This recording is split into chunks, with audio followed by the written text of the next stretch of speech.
আমরা চলে যাব একটু মহাভারতে। হ্যাঁ, একটু মন দেবেন। মহাভারতে কুরুক্ষেত্রের যুদ্ধের পর হস্তিনাপুরের রাজা হন ধর্মরাজ যুধিষ্ঠির।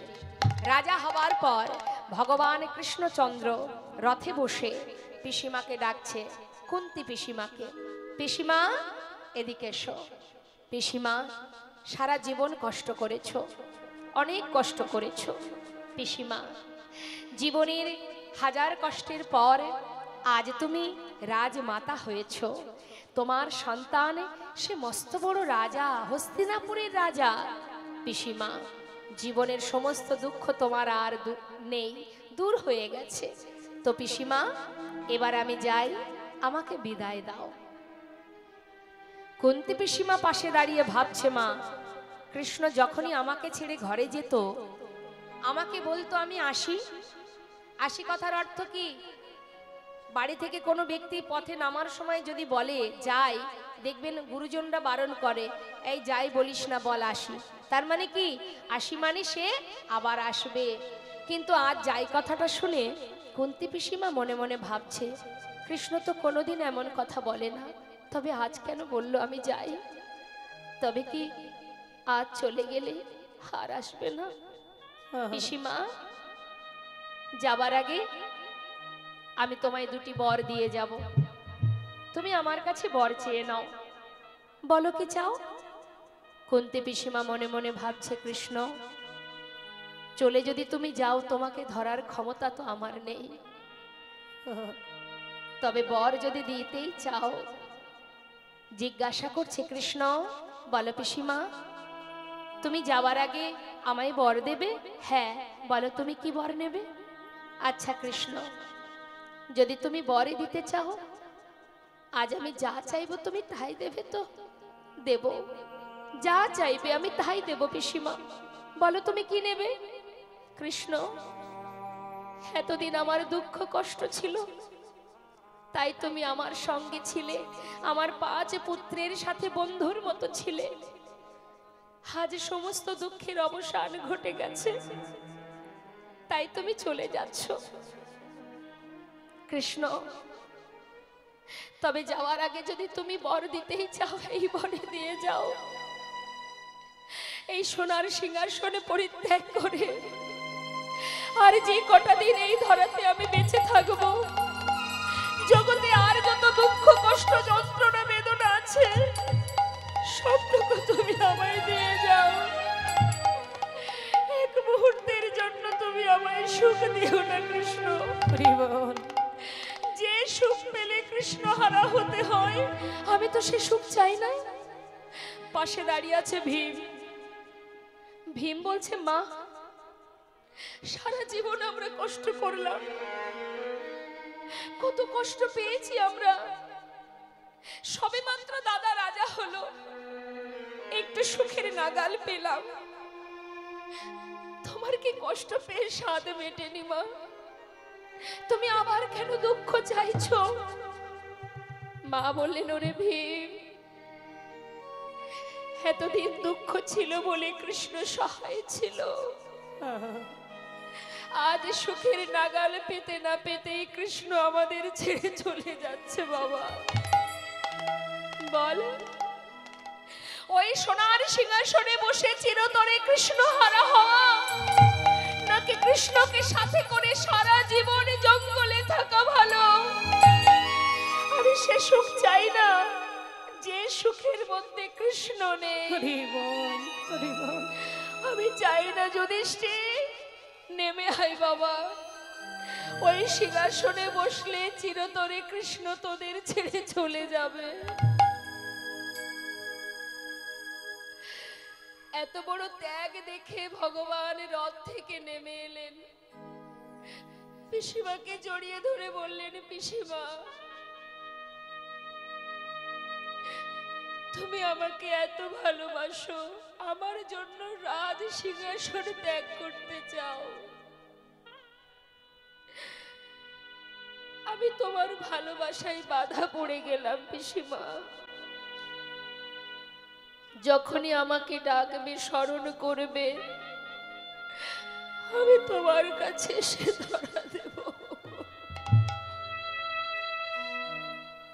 পিসিমাকে সান্ত্বনা দেওয়ার পর ভগবানের রথে উঠে যখন চলে যাচ্ছে,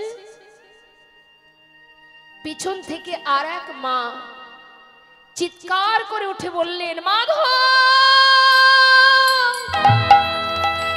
মাধব, মাধব, একটু দাঁড়াও মাধব। তাকিয়ে দেখো আমার দিকে,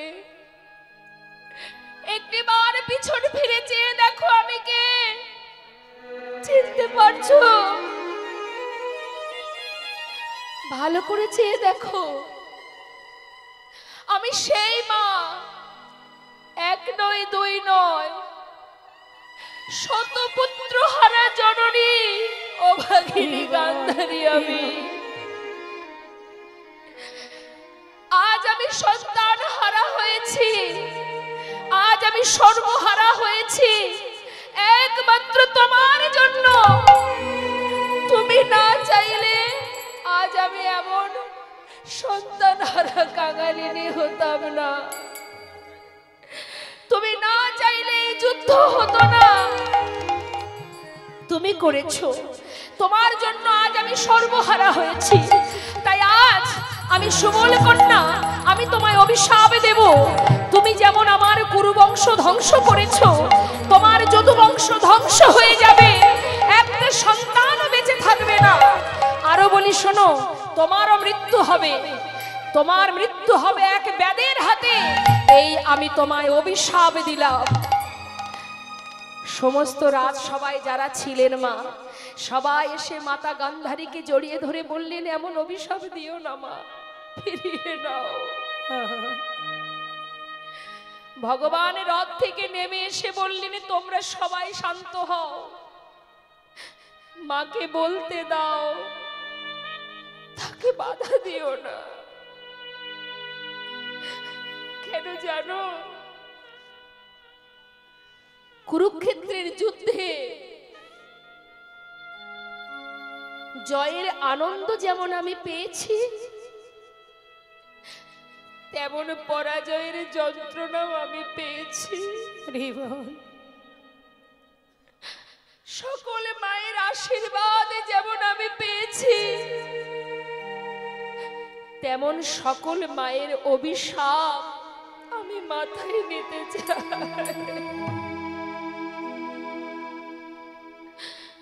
তোমরা শান্ত হও। মাতা গান্ধারীর কাছে গিয়ে ভগবান কৃষ্ণচন্দ্র বলে উঠলেন, মা, তোমার কথাই সত্য হবে। তুমি যা বলেছ মা, তোমার কথাই সত্য হবে। তোমার বাক্য আমি শিরোধার্য করলাম।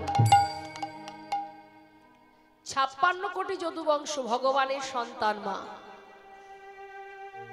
তারা যখন পরিপূর্ণ যৌবন বয়স হলো, তারা এতটাই অবাধ্য হলো, গুরুজনকে সম্মান করে না, শ্রদ্ধা ভক্তি করে না। এই 56 কোটি যদুবংশের মধ্যে একটি সন্তান ছিল যার দেখতে অনেকটা মেয়েদের মতো। তাই তাকে সুন্দর করে কাপড় পরিয়ে পেটের উপরে একটা কড়া বেঁধে দিয়ে চললেন জঙ্গলে।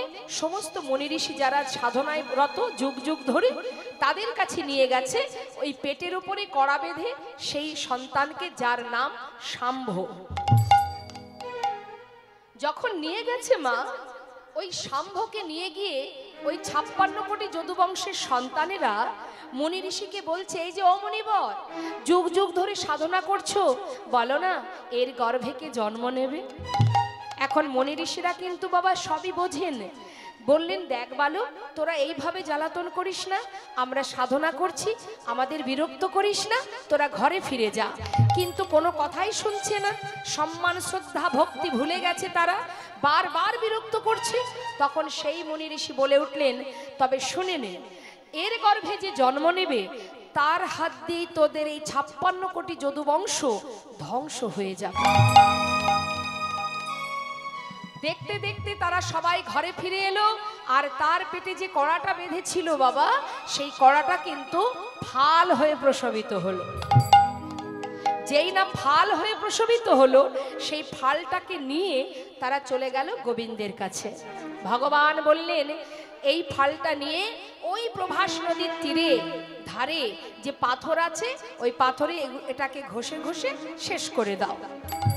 তখন সেই সন্তানেরা সেই ফালটাকে নিয়ে প্রভাস নদীর তীরে গিয়ে যখন ঘষছে, মা যত ঘষছে তত ফেনা বাহির হচ্ছে, আর এই ফেনাগুলো নদীর ধার দিয়ে যাচ্ছে, আর নদীর ধার বরাবর যত যাচ্ছে তত নল খাগড়ার গাছ জন্ম নিচ্ছে।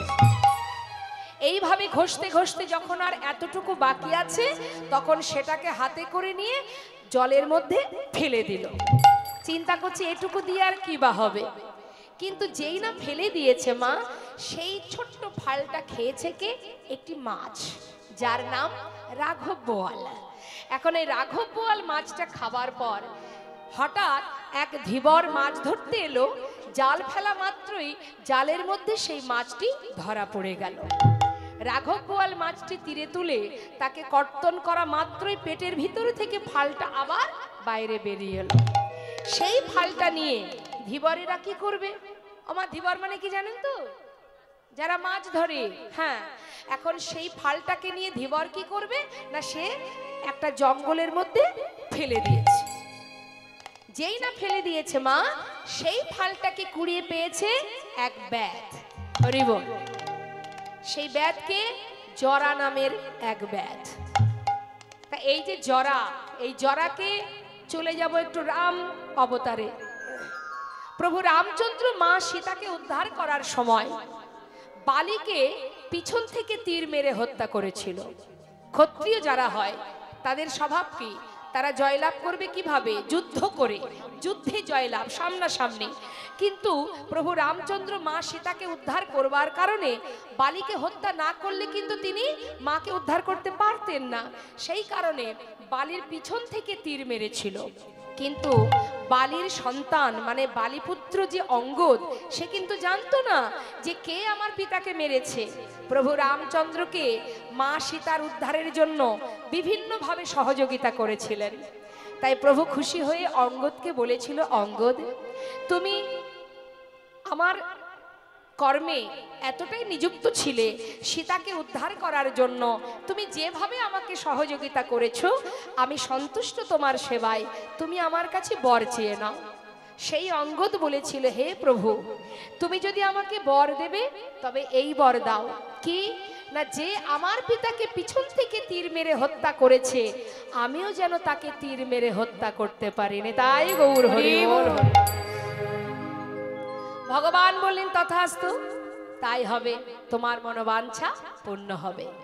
ভগবান কোনো কর্মের কারণে যদি সাজা নেয় মা, তাহলে একবার আমাদের নিজেদের কথা ভাবুন। আমরাও কিন্তু বাবা পদে পদে অপরাধ করে যাচ্ছি, জ্ঞানেও করছি অজ্ঞানেও করছি, তাহলে আমাদের জন্য কত সাজা লেখা আছে মা। হরি বল, হরি বল। তাই আজ ভগবান তিনি প্রভাস নদীর তীরে যজ্ঞ করেছিলেন। এই যে 56 কোটি যদুবংশ, এরা সবাই মারা যাবে কিভাবে? ওই প্রভাস নদীর তীরে তারা যখন সবাই যাবে, তাদের মধ্যে প্রথমে হবে মুখে মুখে কথা কাটাকাটি, তারপরে হবে হাতাহাতি, তারপরে হবে লাঠালাঠি। আর লাঠালাঠি করবে, লাঠি কোথায় পাবে? ওই যে নল খাগড়ার গাছ, যেটাকে তুলে মারবে সেই সেখানে প্রাণ হারাবে। এটাই ছিল ভগবানের সেই মধুর লীলা।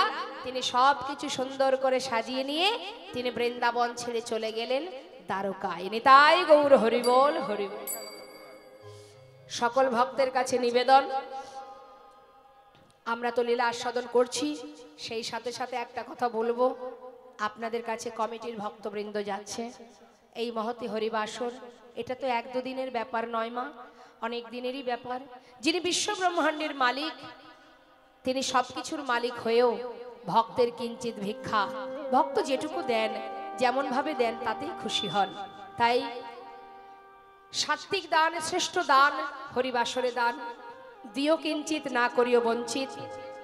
তবে একটা কথা বলবো, কৃপণতা করবেন না, কারণ আপনার কাছে যতটুকু যা আছে সবে কিন্তু তার কৃপায়।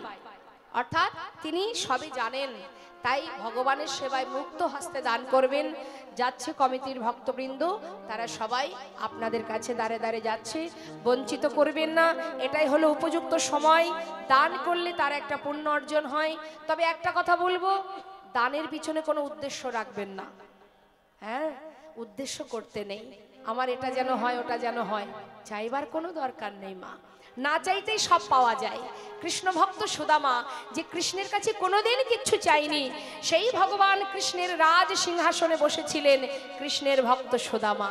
তাই চাইবার কোনো দরকার নেই, শুধু এইটুকু প্রার্থনা করুন, তুমি যেটুকু আমাকে দিয়েছো তার থেকে কিঞ্চিত তোমায় দিলাম, যেন তোমার সেবায় লাগে। এই প্রার্থনা নিয়ে প্রাণ ভরে সবাই দান করবেন, কেউ বঞ্চিত করবেন না। দানের যতটুকু দান করবেন তার দ্বিগুণ ফিরে পাবেন যদি মুক্ত হস্তে সাত্বিক মনে দান করেন। কেমন কথা কেউ বলবেন না, মন দিয়ে লীলা শ্রবণ করুন। এবার দেখুন মা, বৃন্দাবনে যখন গোবিন্দ চলে গেলেন, বৃন্দাবন থেকে চলে যাবার পর বৃন্দাবনের কি অবস্থা, শ্রীমতী রাধারানী আমার ক্ষণে চৈতন্য ক্ষণে অচৈতন্য। রাধারানী চোখের জলে মাটি সুন্দর করে মৃত্তিকা ভিজিয়ে তার উপরে প্রাণবধূর বদন চিত্র অঙ্কন করছে, ছবি আঁকছে। মা, এখানে কেউ আছে ভালো ছবি আঁকতে পারে? একটু হাত তুলে দেখাবেন, কে ভালো ছবি আঁকতে পারে? কি হয়েছে আমার এই মায়ের? কি হলো ও মা, কি হয়েছে আপনার? হ্যাঁ, কি ঘুম আসছে নাকি? ঠিক ঘুম পেয়েছে। একটা গান আছে না, ঘুম পেয়েছে বাড়ি যা। যাক যাক, হরি বল, একটু যেতে দিন, যেতে দিন।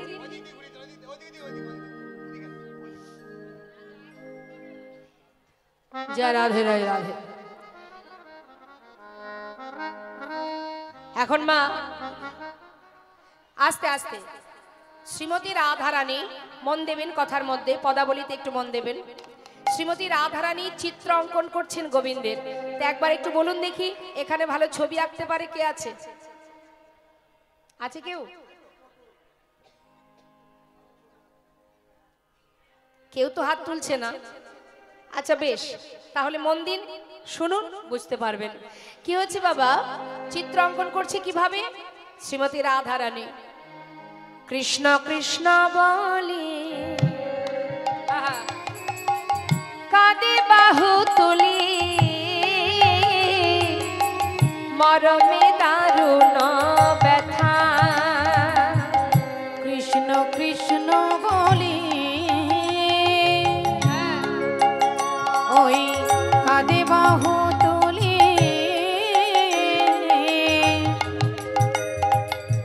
মরমে দারুণ ব্যথা। মৃত্তিকায় পরে মূরতি আঁকিয়া, কহে তার সনে কথা। ওই না মৃত্তিকার উপরে মূরতি আঁকিয়া, কহে তার সনে কথা। ওমা আঁকছে কিভাবে দেখুন, রাধারানী অঙ্কন করছে। সবার আগে কি এঁকেছে? আঁকিয়া সে কোটি পরাই ঘটি, কত না যতন করি।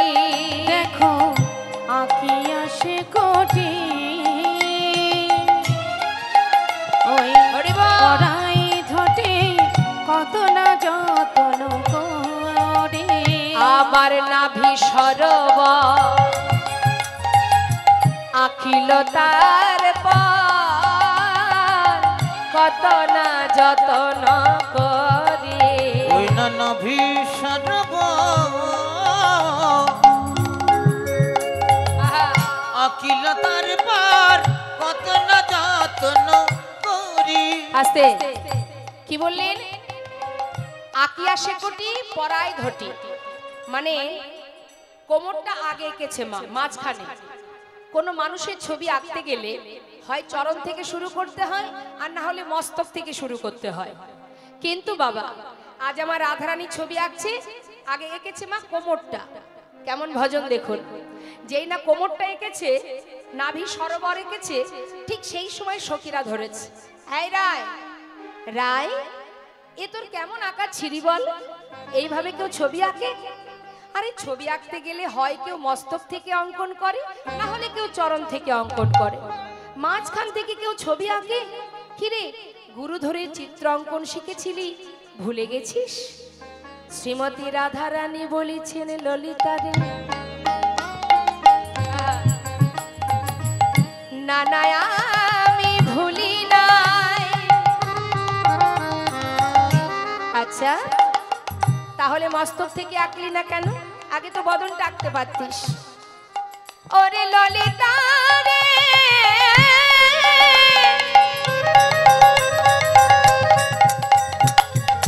যদি আমার বধুর বদন আঁকি,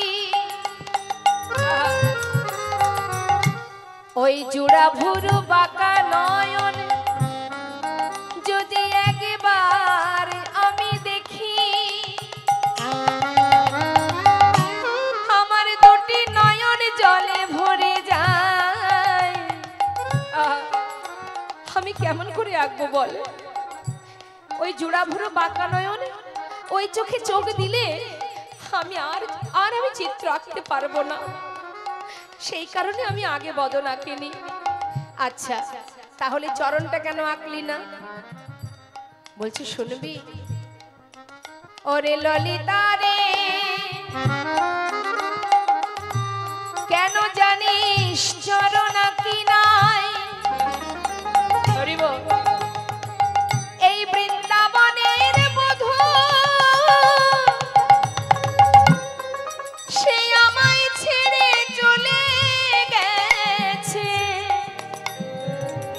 আবার যদি চরণ আঁকি,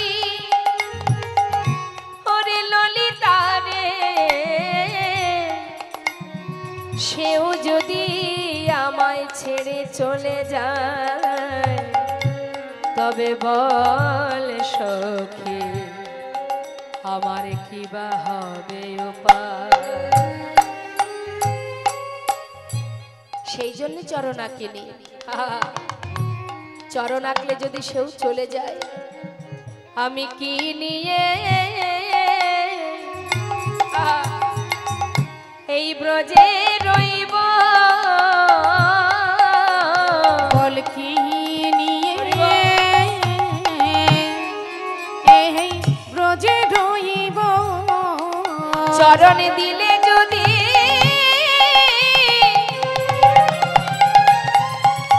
সে চলে যায়, আমি কি নিয়ে এই ব্রজে রইব?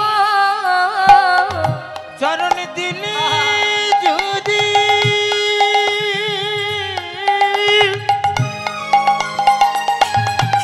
হরিব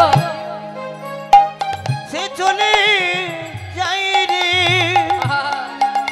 সখী রে কি দিকে বুঝে আবার আঁকছে মা কি বললেন? বাহু দুটি আঁকি। শ্রীমতী রাধারানী নাভি সরোবর এঁকেছে, আর কোমরটা আগে এঁকেছে, তারপরে কি আঁকছে? আহা নাভি সরোবর আঁকিল, তারপর কত না যতন করি। নাভি সরোবর আঁকিল, তারপর কত না যতন করি। হরে কৃষ্ণ। নাভি সরোবর আঁকা হলো, এবার আস্তে আস্তে উপরের দিকে উঠছে মা। কি আঁকছে দেখুন? বাহু দুটি আঁকি, দেখো ছলো ছলো আঁখি, বাঁশিটি দিল সেই করে।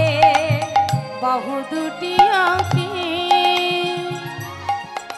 ওই ছলো ছলো আঁখি, বাঁশিটি দিল তার করে। কণ্ঠ কুম্ভ কিবা অনুপম শোভা আঁকিল পরে পরে। কণ্ঠ কুম্ভ কিবা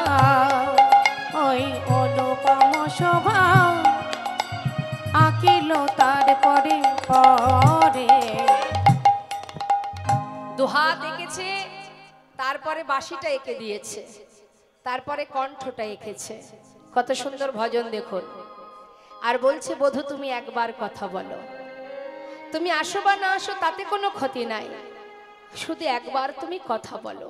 আহা, কণ্ঠ পর্যন্ত এঁকেছে মা। অনেক সময় দেখবেন ভালোবাসার মানুষ যে যাকে ভালোবাসে, সন্তান বলুন, স্বামী বলুন, যাকেই হোক, যদি সে চোখের থেকে দূরে থাকে, আমরা তারই কোনো একটা ছবি সম্মুখে নিয়ে তার সাথে কথা বলি না। আজ আমার রাধারানী ঠিক তাই করছেন। মাটির উপরে চোখের জল দিয়ে মৃত্তিকা ভিজিয়ে আজ রাধারানী, আমার প্রেমময়ী রাধারানী, তিনি বলছেন বধূ তুমি ফিরে আসো বা না আসো, অন্তত একবার কথা বলো। আহা, কণ্ঠ পর্যন্ত আঁকার পর বাকি রইল কি মা? বদনটা। হ্যাঁ, যেই না বদনটা আঁকা হয়ে গেল, বদন আঁকা মাত্রই সেই মাটির উপরে গোবিন্দের শ্রী বদনের উপরে নিজের বদনটা রেখেছে, রেখে কাঁদছে। আর কি বলছে? মুখে মুখ দিয়া কাঁদিয়া কাঁদিয়া কহে তার সনে কথা। মুখে মুখ দিয়া কাঁদিয়া কাঁদিয়া কহে তার সনে কথা। কহে যদুনা ওহে প্রাণনা, অগ দেখো হে রাধার ব্যথা। কহে যদুনা ওহে প্রাণনাথ দেখো না রাধার ব্যথা। তুমি একবার এসে দেখে যাও গো, তুমি একবার এসে দেখে যাও গো আমার রাধা রানী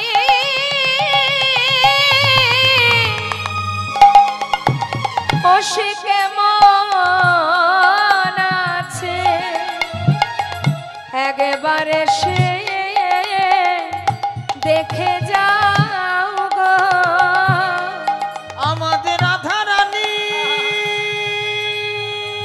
হরি বল হরি বল।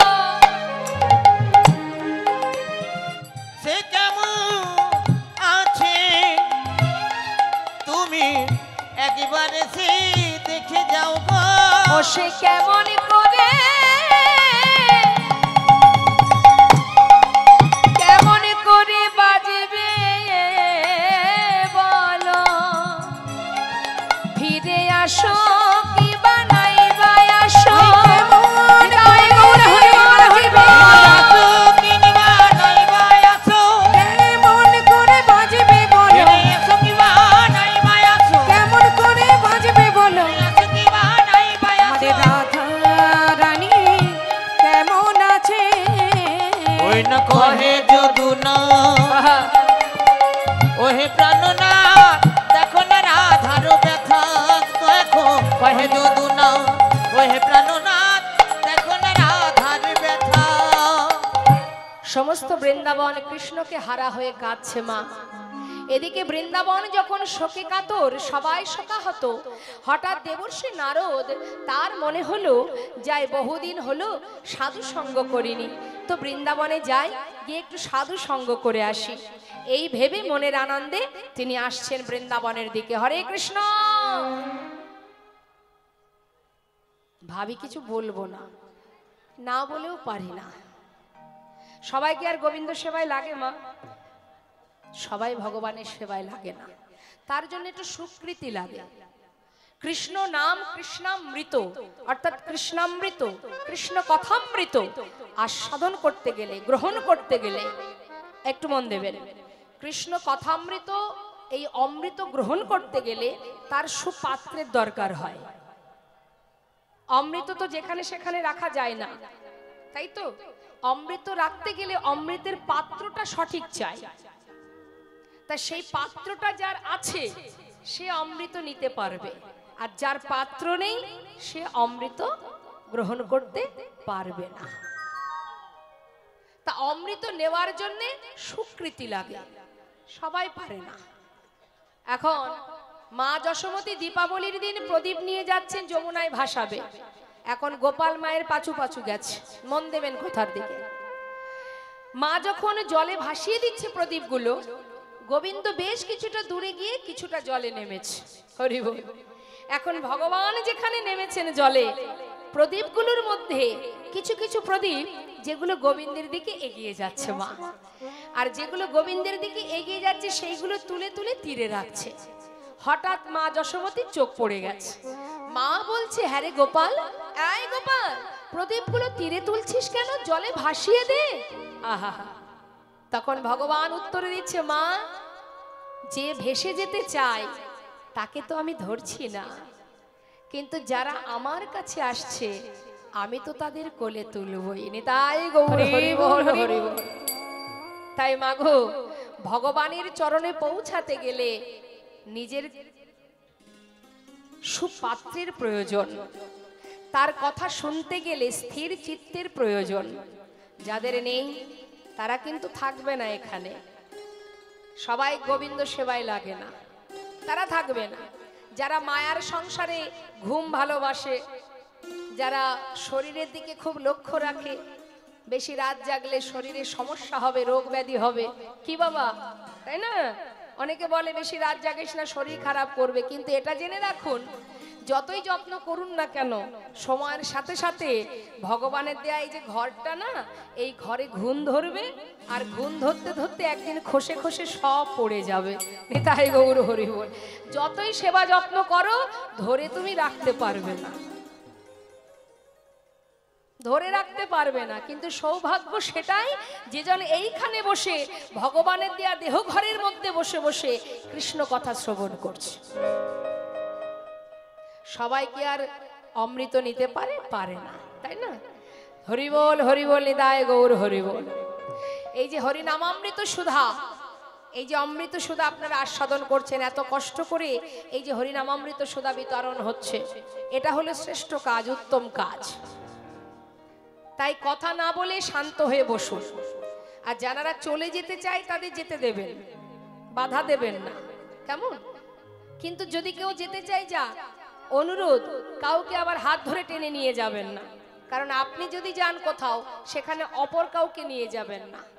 অনেকে দেখবেন আছে, নিজে তো যাচ্ছে, আবার 5 জনকে ডেকে নিয়ে যাচ্ছে, কিরে আমার সাথে এসেছিলি না, চল। এটা যেন করবেন না, তাতে আর এক অপরাধ। নিতাই গৌর হরি বল। তাই এবার কি হলো, মা শ্রীমতী রাধারানী আমার কৃষ্ণ শোকে, মা যশোমতী, সখাগণ সবাই কাঁদছে, আর দেবর্ষি নারদ আসছে বৃন্দাবনে সাধু সঙ্গ করবে বলে। বিধির নন্দন আজি চিন্তা মনে মনে, বিধির নন্দন আজি চিন্তা মনে মনে, নারদ চলে যায় গো,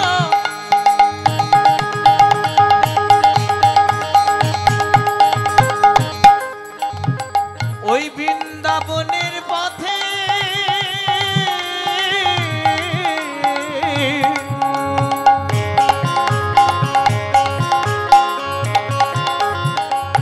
নারদ চলে যায়,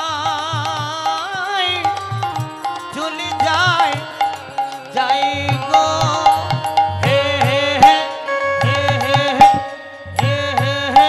আহা বিধির নন্দন আজি চিন্তা মনে মনে, বিধির নন্দন আজ চিন্তি মনে মনে, কোথা রহু কৃষ্ণ ভক্ত হেরিব নয়নে, কোথা রহু কৃষ্ণ ভক্ত হেরিব ওই নয়নে, না কোথায় রহু কৃষ্ণ ভক্ত হেরিব নয়নে। এত চিন্ত দেবী ঋষি ঢেকিতে চড়িয়া, এত চিন্ত দেবী ঋষি দেখিতে চড়িয়া, এত চিত দেবর সে ঢেকিতে চড়িয়া, দেখিতে দেখিতে যায় উলসিত হইয়া, দেখিতে দেখিতে যায় উলসিত ওই হইয়া, না দেখিতে দেখিতে যাই উল্লসিত হইয়া।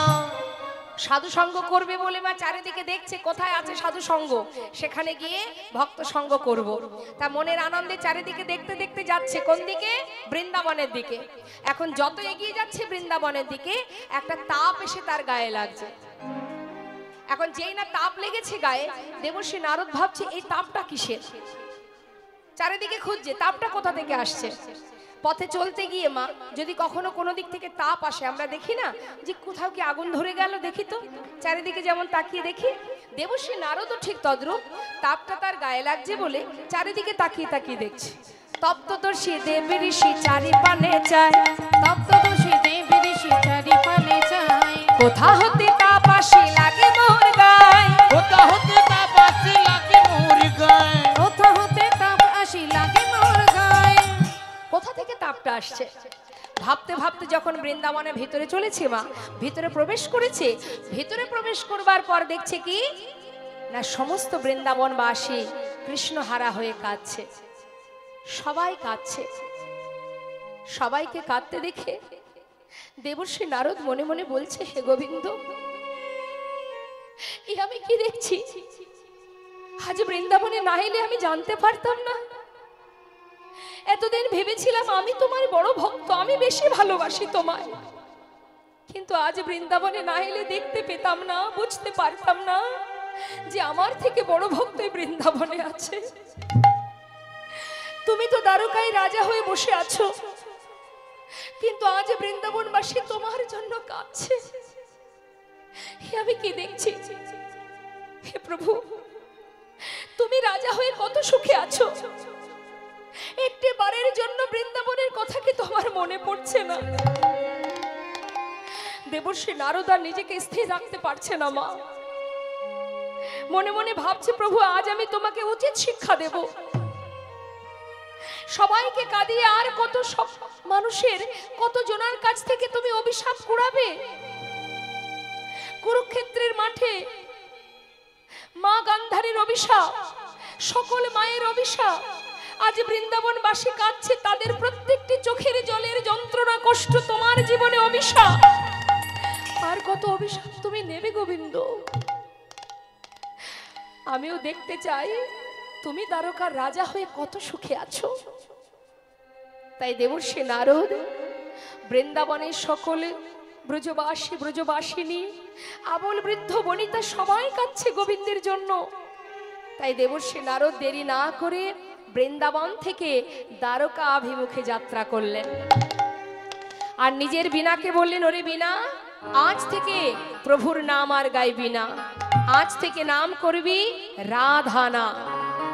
ভুলে যাওই না, যে নাম করলে কাঁদতে হয়। বলো বলো যন্ত্র, ওই রাধা নামে মন্ত্র, বলো বলো যন্ত্র, ওই রাধা নামে মন্ত্র, যাগ যজ্ঞ ব্রত পূজা কিছু নাহি বলো বলো যন্ত্র, রাধা নামে মন্ত্র, বলো বলো যন্ত্র, রাধা নাম মন্ত্র, যাগ যজ্ঞ ব্রত পূজা কিছু নাহি আর। আর বলো বলো বিনে রাধা নামে বিনে, বলো বলো বিনে রাধা নামে বিনে, ও বলো বলো বিনে রাধা নাম বিনে, এই ত্রিভুবনে পিছু নাহি আর। বলো বলো যন্ত্র, হৃদয় গৌর হরি বল হরি বল হরি বল। বলো বলো যন্ত্র, রাধা নাম মন্ত্র, যাগ যজ্ঞ ব্রত পূজা কিছু নাহি আর। বিনাতে রাধা নাম যাচ্ছে মা বৃন্দাবন থেকে দ্বারকায়। রাধা নাম গাইতে গাইতে দেবর্ষি নারদ দ্বারকায় যাচ্ছেন, গোবিন্দের সম্মুখে গিয়ে দাঁড়াবেন, তার সঙ্গে সাক্ষাৎ করবেন। তো তার বিনাতে রাধা নাম হচ্ছে, তাহলে আমরা কেন বসে থাকবো? আমরা তো লীলার সাথে সাথে যাচ্ছি, তাই তো? এখন আমরা কোথায় যাচ্ছি? দ্বারকার দিকে। তাহলে আমরাও সবাই মিলে গোবিন্দ দর্শনে যাচ্ছি, যেহেতু একবার গোবিন্দ যে নামে খুশি হন সেই রাধা নাম সবাই মিলে একবার গাইবো। কেমন? দেখে হাত তুলুন, কষ্ট হচ্ছে না তো? বাহ, দেখুন হাত সেটাই মা, যে হাত দিয়ে ভগবানের সেবা হয়, সেটাই হাত, যে হাত দিয়ে ভক্ত সেবা হয়, বৈষ্ণব সেবা হয়, সেটাই হাত, যে হাতে সমাজের কল্যাণ হয়। সে হাত হাত নয় যে হাত ভগবানের সেবায় লাগে না, যে হাত দিয়ে মাতা পিতাকে ঘর থেকে ধাক্কা দিয়ে বাহির করে দেওয়া হয়, যে হাত দিয়ে খুন করা হয়, সেটা কিন্তু হাত নয়। তাই গোবিন্দ সেবার জন্য যদি হাত থেকে থাকে, একবার সবাই মিলে প্রাণ ভরে সেই দুহাত তুলে গোবিন্দ সেবার তরে একবার সবাই মিলে আমরা গাইব। প্রত্যেকে হাত তুলুন। সবাই তুলেছেন তো? তুলুন, সবাই তুলুন। যার যার হাত আছে তুলবেন। দেখি কার কার হাত আছে, কই দেখি। রাধে শ্যাম, রাধে রাধে।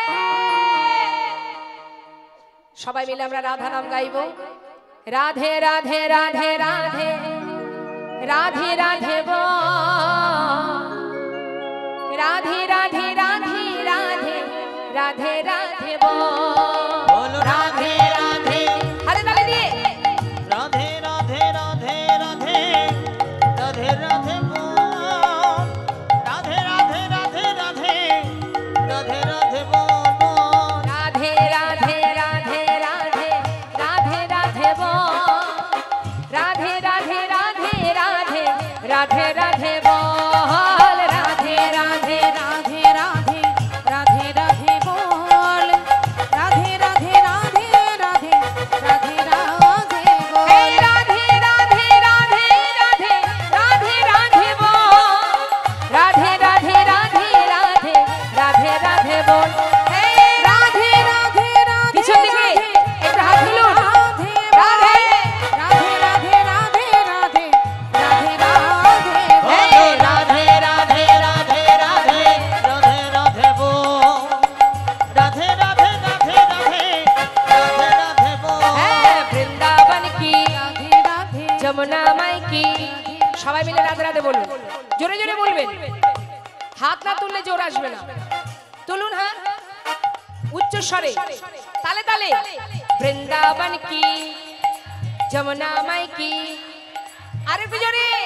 বৃন্দাবন কি, যমুনা মাই কি, রাধা কুंड की, श्याम कुंड की, गोविंद कुंड की, बिलासवन की, मधुबन की, निधुबन की, केशी घाट की, बंशीवाट की, मोहनवन की, माधवीवन की, लौहवन की, ताम्रवन की, तमालवन की, आगे पीछे दाहिने बाएं, बोल बोल में ऊपर नीचे बोलो, राधे राधे राधे राधे राधे राधे बोल, राधे राधे राधे राधे राधे राधे बोल, राधे राधे राधे राधे राधे राधे बोल, हे राधे राधे राधे राधे राधे राधे राधे राधे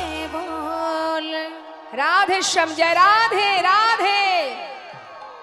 এখন মা, যে রাধা নামে পাগল, তার কানে যখন রাধা নাম প্রবেশ করেছে, দ্বারকা রাজ প্রাসাদ, প্রাসাদের ধারে দিয়ে যাচ্ছে দেবর্ষি নারদ রাধা নাম গাইতে গাইতে। আর দ্বারকাবাসী কিন্তু রাধা রানীর নাম জানে না, রাধা নাম গায় না কেউ দ্বারকায়। হ্যাঁ, এখন গোবিন্দ যেই রাধা নাম শুনেছে মা, আর থাকতে পারছে না সিংহাসনে বসে। সিংহাসনে থেকে পাগলের ন্যায় ছুটে আসছে আর চিৎকার করে বলছে, ওরে কে শোনালো রে রাধা নাম, কে শোনালো রে, ওরে কে শোনালো রে রাধা নাম, কে শোনালো রে, যারে নাম শুনে এ প্রাণ আমার, নাম শুনে এ প্রাণ আমার,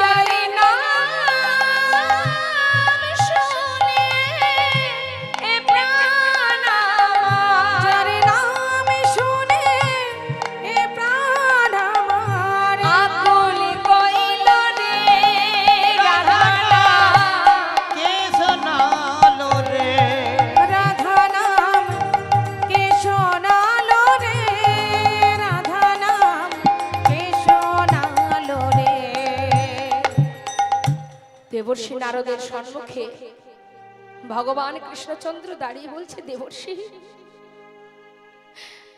তুমি রাধা নাম গাইছো, নিশ্চয়ই তুমি বৃন্দাবন থেকে এসেছো। বলো না বৃন্দাবনবাসী কেমন আছে, ওরা সবাই কেমন আছে? মা যশোবতী, আমার সখা গণ, ব্রজবাসী ব্রজবাসিনী, নন্দ মহারাজ সবাই কুশলে আছে তো? দেবর্ষি দেবর্ষি নারদকে ঘরের ভিতরে নিয়ে গেলেন মা, আসনে বসতে দিলেন। পাতা আসনে বসে দেবর্ষি নারদ বললেন, মহারাজ তারা কেমন আছে না আছে সে তো পরের কথা, আজ তো তোমাকে দেখে আমার বড় দুঃখ হচ্ছে মহারাজ। তোমার কি হবে, তোমার কি উপায়? আমার কি হয়েছে মহারাজ?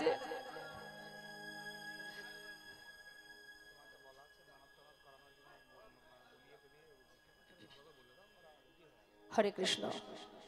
সকল ভক্তের কাছে নিবেদন, যদি কারোর মনে কোনো কিছু বাসনা থেকে থাকে ভগবানের চরণে জানান, মানত করতে পারেন। করুণাময় কৃপাময় মন থেকে ভগবানের কাছে কিছু চাইবেন, অবশ্যই তিনি দেবেন। বাঞ্ছা কল্পতরু তিনি, ভক্তের বাঞ্ছা পূর্ণ করাই ভগবানের কাজ। তাই চাইবেন ভগবানের কাছে, অবশ্যই আপনার সকল মনোবাঞ্ছা তিনি পূর্ণ করবেন।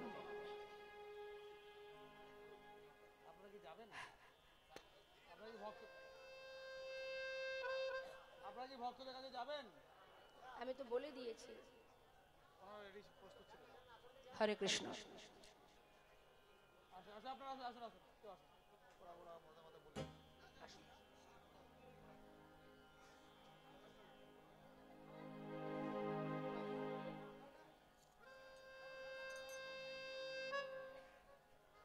যারা মানত দেবেন আশা করে আছেন, আপনারা যদি এক এক করে আসেন, আমরা আমাদের দিদির হাত দিয়ে সেই মানতটা নিতে চাইছি।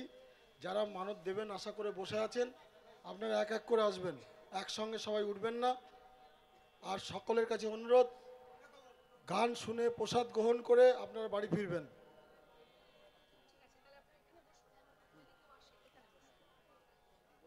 যদি কোনো ভক্ত কোনো কিছু কামনা করতে চান ভগবানের কাছে, কারোর কোনো মনোবাঞ্ছা থেকে থাকে, আপনারা একে একে আসতে পারেন। তবে কথা বলবেন না, আসুন, আস্তে আস্তে আসুন। যদি কারোর কোনো ইচ্ছা থেকে থাকে, হরে কৃষ্ণ, আসলেই আসতে পারেন।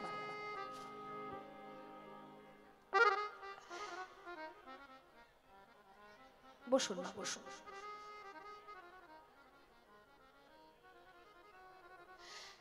তো মা, আপনারা প্রস্তুতি নিন এবং আসতে পারেন আমার কাছে। আমি লীলার মধ্যে থাকি, আপনারা যখন আসবেন অবশ্যই।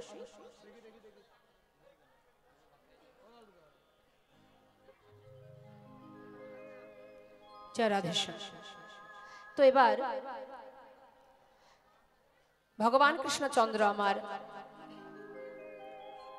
তিনি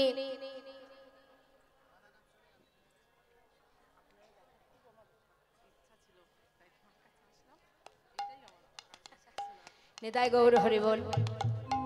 হরে কৃষ্ণ। আমার এই মাতাজির মনে বাসনা ছিল আমাকে দেখতে আসবে, তো সে মনোবাঞ্ছা পূর্ণ হয়েছে। তাই প্রভু সেবার জন্য 101 টাকা দান করছে। নিতাই গৌর হরি বল, হরি বল, গৌর হরি বল। হরে কৃষ্ণ। তো বসুন, আপনারা বসুন, বসুন, সবাই বসুন।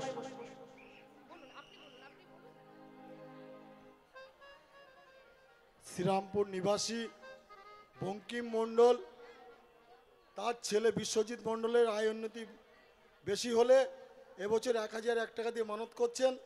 গোবিন্দ যদি তাকে কৃপা করে আগামীতে 10,001 টাকা দেবেন। চাপাতলার অনিল বিশ্বাস মহাশয় 100 টাকা দিয়ে মানত করছেন, তার মানসিক মনোবাসনা যদি পূর্ণ হয় গোবিন্দকে সে 501 টাকা আগামী বছর দান করবেন।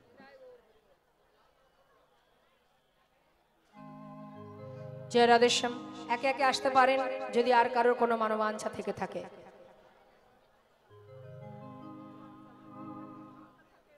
কৃষ্ণ কৃপাময় ছোট্ট শিশু, ছোটরা একটু চঞ্চল হয়, এজন্য দুঃখ করতে হবে না, ও এক সময় খুব শান্ত হয়ে যাবে। হ্যাঁ, এখন চঞ্চল তো, আচ্ছা নিশ্চয়ই হবে, নিশ্চয়ই হবে, ওই নিয়ে চিন্তা করতে হবে না, একটু কাঁদতে হবে না। হরি বল, হরি বল। ভগবান যেন ওকে কৃপা করেন, কৃষ্ণ ভক্তি দান করেন। ছোট্ট শিশু, আশীর্বাদ করবেন ওর জন্য। মা আমার 50 টাকা দিয়েছেন গোবিন্দ সেবার জন্য, সন্তানের দিদা, আচ্ছা নাতির মঙ্গল কামনার জন্য। নিতাই গৌর হরি বল, হরি বল, হরি বল। আমাদের শ্রীরামপুর বাজারের ফার্নিচারের ব্যবসা আছে। সুজিত বিশ্বাস, সুজিত বিশ্বাসের বাবা সুকুমার বিশ্বাস গোবিন্দর কাছে মানত করছে 101 টাকা দিয়ে। সুজিত বিশ্বাস বিদেশে যাবে, তার সব কিছু যদি ভালোভাবে চলে, আগামীতে ওর বাবা 10,001 টাকা এই বৃন্দাবনে দান করবেন।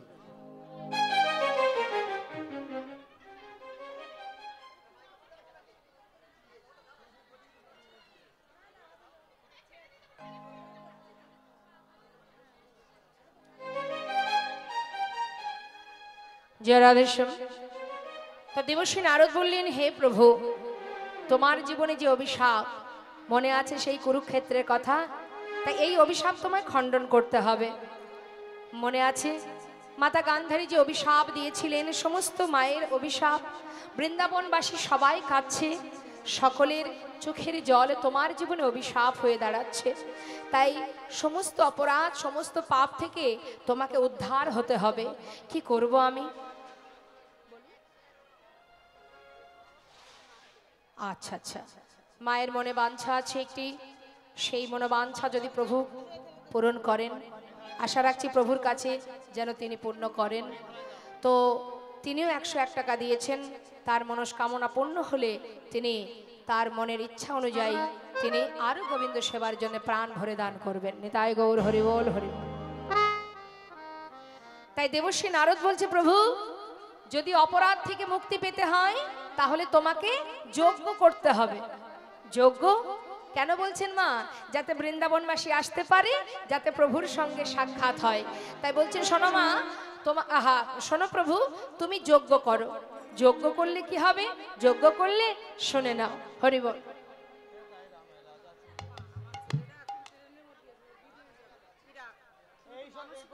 হরে কৃষ্ণ। আমার এই মায়ের সন্তান কার্যসূত্রে বাইরে যাচ্ছে, সে পথেই আছে। তো সেই সন্তানের মঙ্গল কামনার্থে তার মা ভগবানের জন্য 105 টাকা দিয়েছেন, যেন সুস্থভাবে সুন্দরভাবে সে তার কর্মস্থানে পৌঁছাতে পারেনি। তাই গৌর হরি বল, হরি বল, হরি বল। তাই দেবশ্রী নারদ প্রভুকে বলছেন, শোনো, তুমি কি করবে জানো? তোমাকে যজ্ঞ করতে হবে। তো কিভাবে যজ্ঞ করতে হবে শোনো। ত্রেতায় রামে রাজা ছিল, অশ্বমের যজ্ঞ কইল। ত্রেতায় রামে রাজা ছিল, অশ্বমের যজ্ঞ কইল। দানব্রত যজ্ঞ হবে, মহারাজ দানব্রত যজ্ঞ হবে। মহারাজ দানব্রত যজ্ঞ হবে। তুমি যে যজ্ঞ করবে তার নাম হবে দানব্রত যজ্ঞ। তা দানব্রত যজ্ঞের নিয়ম কি মা? শোনো শোনো, যখন তুমি যজ্ঞ করবে, যে জন যা চাইবে হাসি মুখে দিতে হবে। যে জন যা চাইবে হাসি মুখে দিতে হবে। যে জন যা চাইবে হাসি মুখে দিতে হবে। দান করিবে হাসি মুখে, মহারাজ দান করিবে হাসি মুখে। মহারাজ দান করিবে হাসি মুখে। শোনো মহারাজ, তুমি যখন দান করবে হাসি মুখে দান করবে, কৃপণতা করবে না। আরো বলি শোনো, দান দিতে দিতে যখন তোমার সব ফুরিয়ে যাবে তখন কি করবে জানো? শোনো, সব শেষে দান দিয়া ভিক্ষার ঝুলি কাঁধে লইয়া। সব শেষে দান দিয়া ভিক্ষার ঝুলি কাঁধে লইয়া। সব শেষে দান দিয়া ভিক্ষার ঝুলি কাঁধে লইয়া। ভিক্ষা মেগে খাবে মন সুখে, মহারাজ ভিক্ষা মেগে খাবে মন সুখে। মহারাজ ভিক্ষা মেগে খাবে মন সুখে। এই যে মহারাজ বলি, দান ব্রতের এই তো রীতি। দান ব্রতের এই তো আস্তে রীতি। আস্তে বলছে, তুমি দান করবে, দান করতে করতে যখন তোমার সব ফুরিয়ে যাবে, দান করার পরে মানুষের মনে অহংকার আসে মা, দেখবেন কেউ যদি বস্ত্র দান করে, অন্ন দান করে, তার ভিতরে অহংকার জন্মায়। তাই বলছে দান করবার পর তুমি ভিক্ষা করবে। ভিক্ষা করলে কি হবে? তোমার দানের অহংকার দূরে যাবে, দানের অহংকার দূরে যাবে, তোমার দানের অহংকার দূরে যাবে, দানের অহংকার দূরে যাবে, আহা, দানে ব্রতের এই তো রীতি, দানের অহংকার দূরে যাবে। দান ব্রতের এই তো রীতি, বলি শোনো শোনো হে রাজন, জয় গুরু হরি হরি। শোনো শোনো হে রাজন, দান ব্রতের এই তো রীতি, এই তো রীতি, তোমার দানের অহংকার দূরে যাবে, আর অহংকার দূরে যাবে, ভিক্ষা মেঘে খাবে মন সুখে। মহারাজ ভিক্ষা মেঘে খাবে মন সুখে।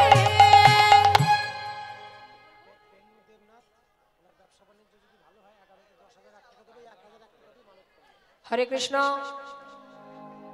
এক ভক্ত কর্মসূত্রে আছেন, যে কর্মসূত্রে আছেন, যদি সেই কর্ম তার দিনে দিনে আরো ভালো হয়,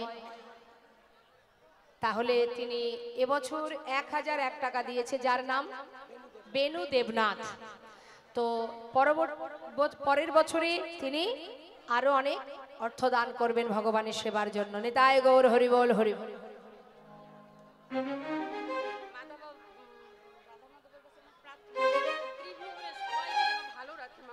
দেখুন কি সুন্দর আমার মায়ের মনোবাঞ্ছা। আমার মা বলছেন, আমি শুধু এইটুকুই ভগবানের কাছে কামনা করি, জগতে যত জীব আছে সবাই যেন ভালো থাকে। নিতাই গৌর হরিবল হরিবল হরিবল।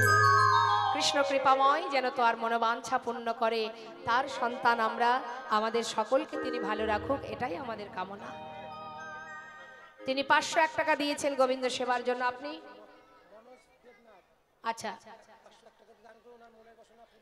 তার মনোজ দেবনাথ, তার মনোবাঞ্ছা পূর্ণ হলে 501 টাকা দিয়েছে এবছর, পরের বছর আরো দেবেন। আচ্ছা, আস্তে একটা কথা আপনাদের বলি, কমিটি দাদারা যারা আছেন, হরে কৃষ্ণ, একটা মনোজ পাল। আচ্ছা, আরেকটা কথা আমি বলবো, যে সকল ভক্তবৃন্দরা দান করবেন বা মনোবাঞ্ছা রাখবেন প্রভুর চরণে, কমিটির ভক্তরা এখানে আছে, আপনারা সেখানে গিয়ে আপনাদের অর্থ এবং নাম সেখানে দিয়ে আসুন। তারা লিখে একটা লিস্ট করুক, তারপরে মাঝখানে এসে সবার কথা ঘোষণা করবে। বারবার এলে লীলার মধ্যে বিঘ্ন ঘটে যাবে। কি ঠিক আছে তো?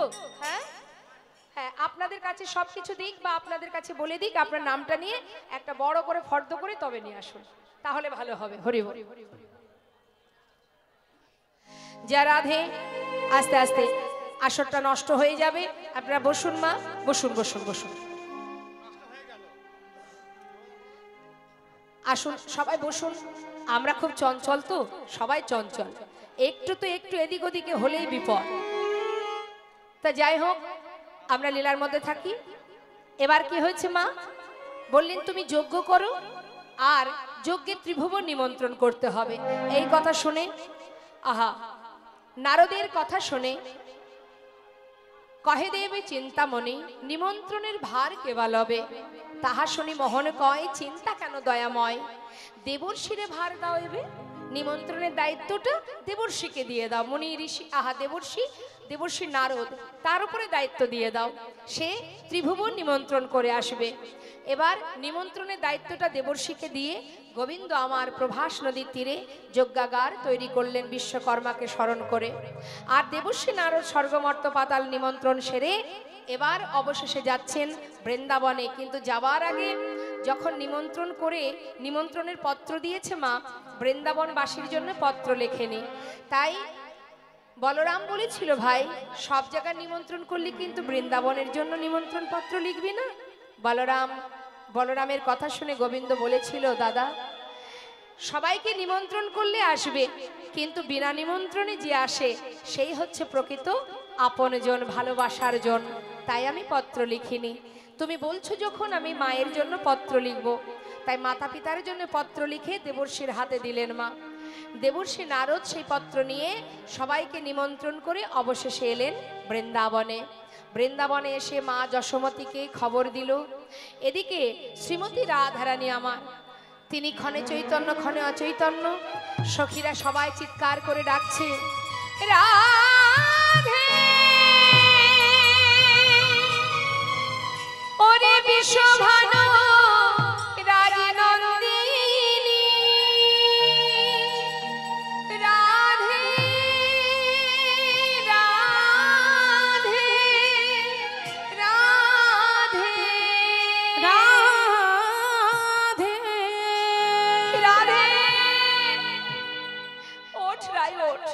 আর কাঁদিস না।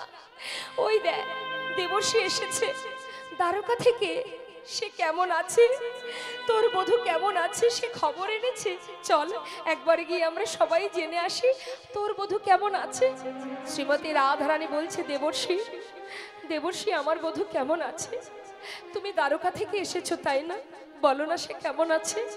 দেবর্ষী নারদ বলছে, শান্ত হ, সবাই তারা ভালো আছে, তোমাদের জন্য একটা শুভ খবর এনেছি। আমাদের জন্য? হ্যাঁ, শোনো শোনো। প্রভাসেতে যজ্ঞ করে কৃষ্ণ বলরাম, প্রভাসেতে যজ্ঞ করে কৃষ্ণ বলরাম, প্রভাসেতে প্রভাসেতে যজ্ঞ করে কৃষ্ণ বলরাম, সেই যজ্ঞের সংবাদ দিতে নারদ যে এলাম, সেই যজ্ঞের সংবাদ দিতে নারদ যে এলাম।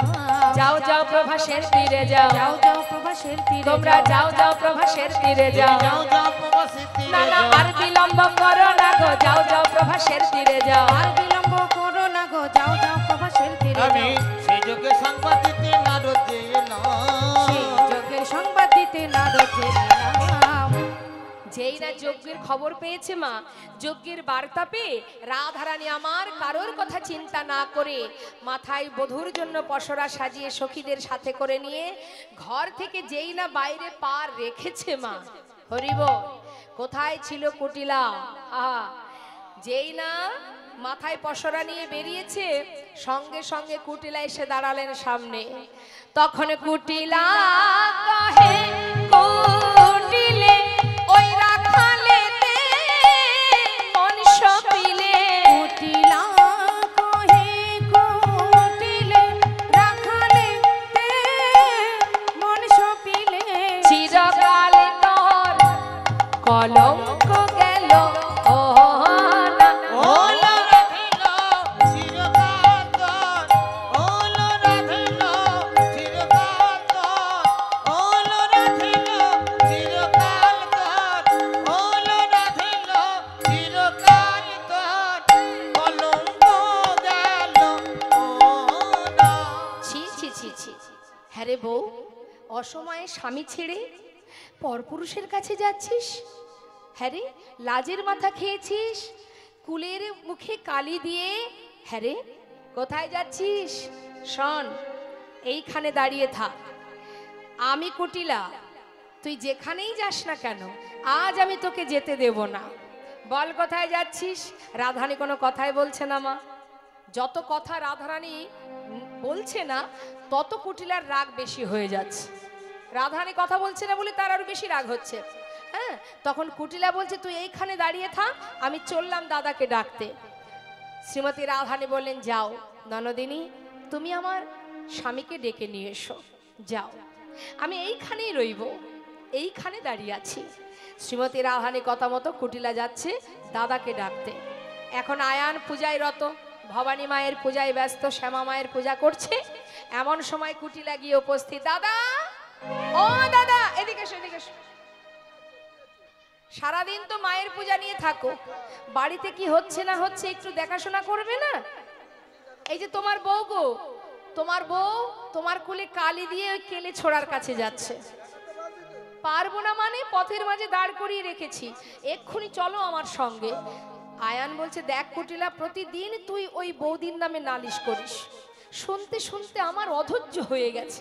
শোন, আজকে যদি তোর কথা সত্য হয় ওই বউকে আমি আর বাঁচিয়ে রাখবো না, আর যদি দেখে মিথ্যে তাহলে তোকে আমি আর বাঁচিয়ে রাখবো না। হ্যাঁ গো হ্যাঁ দাদা, তুমি চলো না। আয়ান কি করেছে মা, তাড়াতাড়ি করে মায়ের হাত থেকে ওষিটা নিয়েছে, রাধারানীকে প্রাণে মারবে তাই। ক্রোধেতে আয়ান হয়ে কম্পমান, ক্রোধেতে আয়ান হয়ে কম্পমান, ওষি তুলে নিল হাতে। ওই না ক্রোধেতে আয়ান হয়ে কম্পমান, ও মায়ের ওষি তুলে নিল হাতে। কাঁপিতে কাঁপিতে দাঁড়ালো আসিয়া কুটিলার সম্মুখেতে, কাঁপিতে কাঁপিতে দাঁড়ালো আসিয়া কুটিলার সম্মুখেতে। এই দেখ ওষি নিয়ে এসেছি, এই দেখ ওষি নিয়ে এসেছি, এই দেখ ওষি নিয়ে এসেছি, এই দেখ ওষি নিয়ে এসেছি। ফুলের কাঁটা দূর করিতে এই দেখ ওষি নিয়ে এসেছি। আমার ফুলের কাঁটা দূর করিতে এই দেখ ওষি নিয়ে এসেছি। কাঁপিতে কাঁপিতে দাঁড়ালো আসিয়া কুটিলার সম্মুখেতে, দাঁড়ালো আসিয়া কুটিলার সম্মুখেতে। হাতে ওষিটা নিয়ে কুটিলার সামনে দাঁড়িয়েছে, দেখতে পাচ্ছিস? দেখতে পাচ্ছিস তো? আচ্ছা আমার মায়েরা বলুন, কুটিলা কি শুধু বৃন্দাবনে পাওয়া যায়?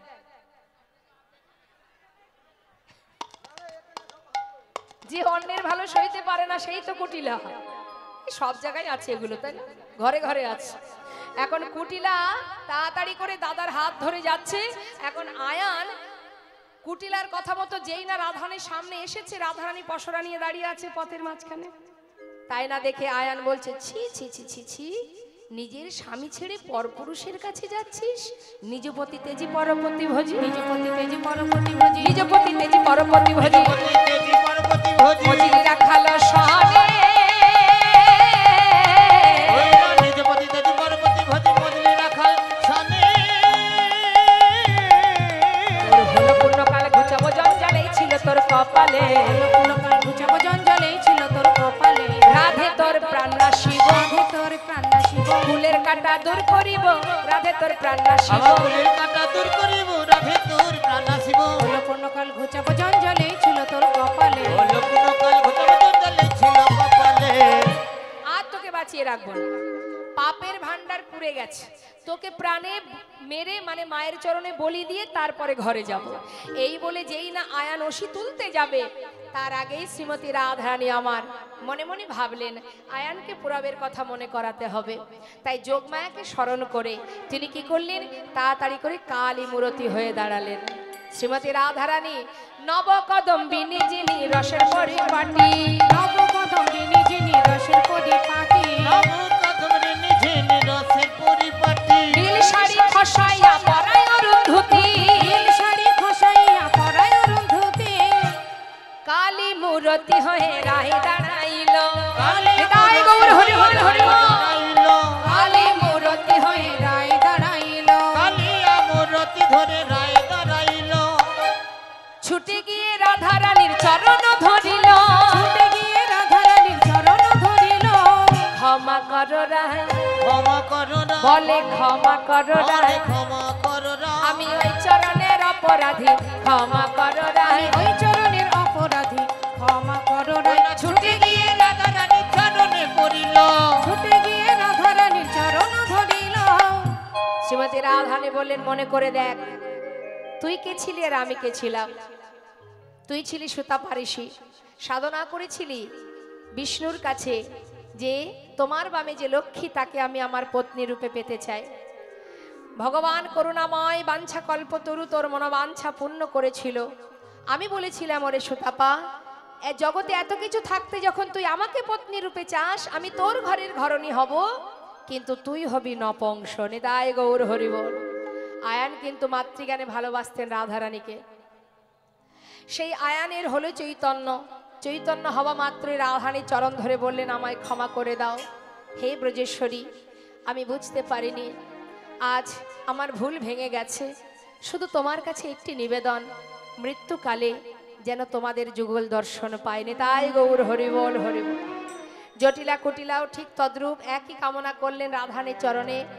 দুজনের কাছ থেকে বিদায় নিয়ে শ্রীমতী রাধারানী শোকে বেষ্টিত হয়ে চলে এলেন মা দ্বারকায়। হরিবল হরিবল। দ্বারকার চারটি দ্বার, প্রথম দ্বারে মা যশোমতী, দ্বিতীয় দ্বারে নন্দ উপানন্দ ব্রজবাসীগণ, তৃতীয় দ্বারে সখাগণ, আর চতুর্থ দ্বারে রাধারানী অষ্টসখীগণ। এখন অষ্টসখী বেষ্টিত রাধারানী দ্বারে এসে দাঁড়িয়ে বলছে, আয় দাঁড়ি, আয় দাঁড়ি, দ্বার ছেড়ে দে, ভিতরে যাব। দাঁড়ি বলছে, কোথা থেকে এসেছো তোমরা?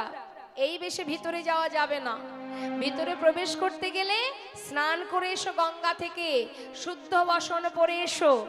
তখন সখীরা মৃদু হেসে বললেন, দাঁড়ি তুই তো জানিস না তুই কাদেরকে বলছিস স্নানে যেতে? হ্যাঁ, আমরা যাব গঙ্গা স্নানে?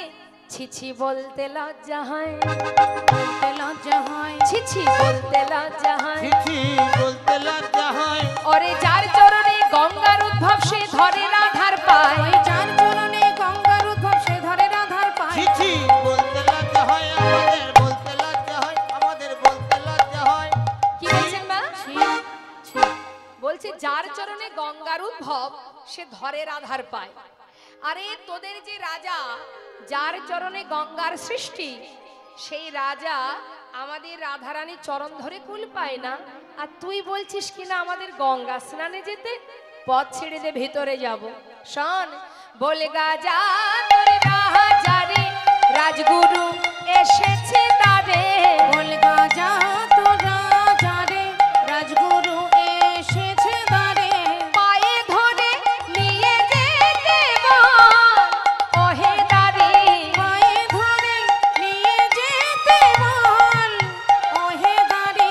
কেমন যজ্ঞ করে রে, কেমন যোগ্য করে রে, গুরু বিনে তোদের রাজা কেমন যজ্ঞ করে রে। গুরু বিনে তোদের রাজা কেমন যোগ্য করে রে। আহা, গুরু বিনে তোদের রাজা কেমন যজ্ঞ করে রে। গুরু বিনে তোদের রাজা কেমন যজ্ঞ করে রে। পায়ে ধরে নিয়ে যেতে বল, ওরে দ্বারে। পায়ে ধরে নিয়ে যেতে বল, আহা, ওহে দ্বারে। যা, তোদের রাজাকে গিয়ে বল যে দ্বারে গুরুদেব এসেছেন, গুরুকে প্রণাম করে, গুরুকে বরণ করে যেন ভেতরে নিয়ে যায়। দাড়ি তো দেখে অবাক মা, আমাদের এত বড় রাজা, তার গুরু কেন এক রমণী হতে যাবে? সখীরা বলছে, হাঁ করে দেখছিস কি? যা যা, রাজাকে গিয়ে বল যেন দ্বার থেকে গুরুকে বরণ করে নিয়ে যায়। আর এদিকে সখাগণ কানাই কানাই বলে দ্বারে দাঁড়িয়ে কাঁদছে। চারটে দ্বারই বন্ধ, লেখা আছে প্রবেশ নিষেধ। স্বর্গমর্ত পাতালের যত ভক্ত তারা সবাই আগে চলে গেছে, সবাই চলে গেল, কিন্তু দ্বার তো বন্ধ মা। এদিকে মা যশোমতী দ্বারে এসে বলছে, দাঁড়ি, এই দাঁড়ি, আমাকে একটু ভিতরে যেতে দে না। দাঁড়ি বলছে, ও বুড়িমা, কোথা থেকে এসেছো? এমন পাগলিনীর পাগলির বেশ, সারা গায়ে আলু থালু বসন, নোংরা কাদা, হ্যাঁ, কোথা থেকে এসেছো? ওরে, আমি বৃন্দাবন থেকে এসেছি, আমি আমার গোপালের কাছে যাব, আমাকে একটু দ্বারটা ছেড়ে দে না। আহা, শোনো বুড়িমা, যজ্ঞ শুরু হয়ে গেছে, আর তো দ্বার খোলা যাবে না। দেখো লেখা আছে প্রবেশ নিষেধ। যাও, ওই দূরে গিয়ে বসো।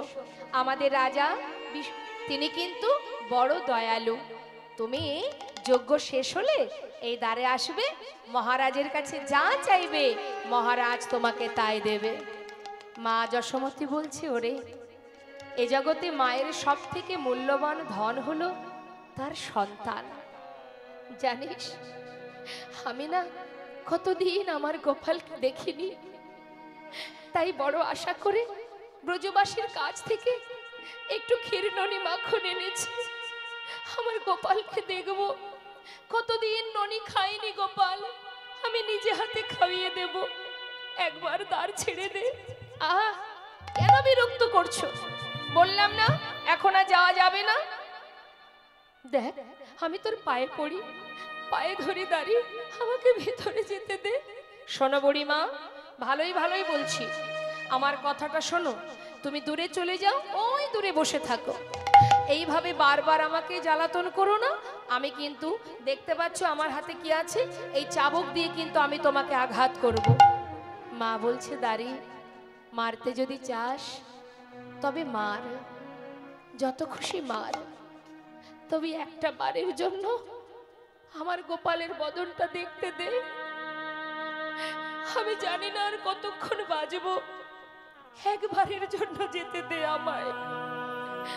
দাঁড়িয়ে দেখছি এ তো কোনো কথাই শুনছে না। চাবুক বাহির করে মা যশোমতীর অঙ্গনে আহা শরীরে অঙ্গে আঘাত করছে। যেই না অঙ্গে আঘাত করেছে, মা কাঁদছে।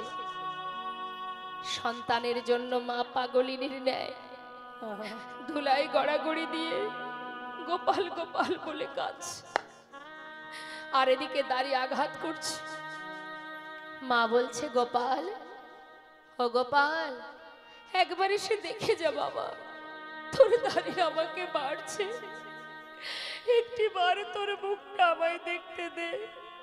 গোপাল, গোপাল রে,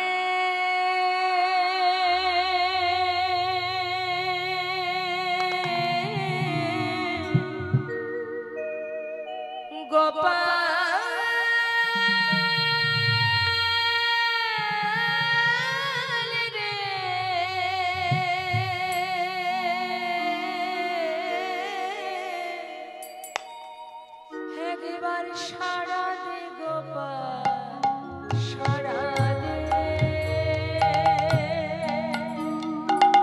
গোপাল রে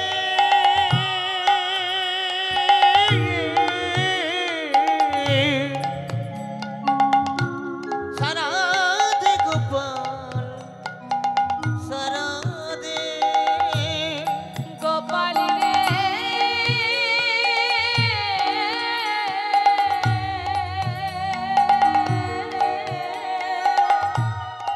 ওরে সারা দে গোপাল সারা দে ও ভাগিনী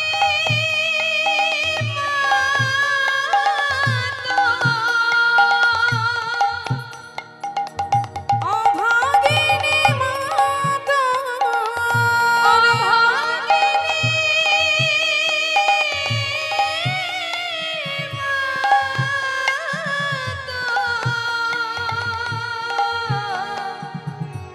ফুকারে কাঁদে সারা দে গোপাল সারা দে গোপালের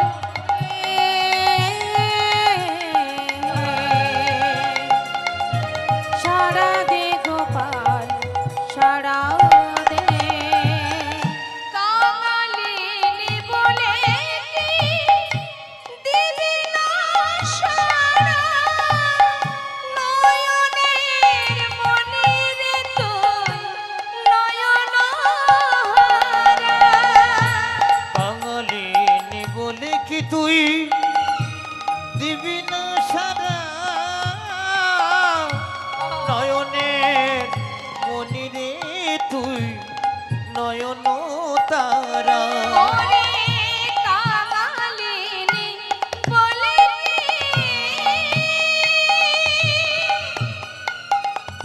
দিবি না সারা নয়নের মনিরে তুই নয়ন হারা দেখিতে কি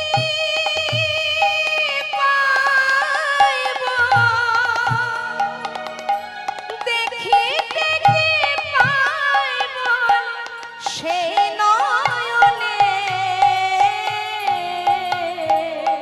সারা দে গোপাল সারা দে গোপাল রে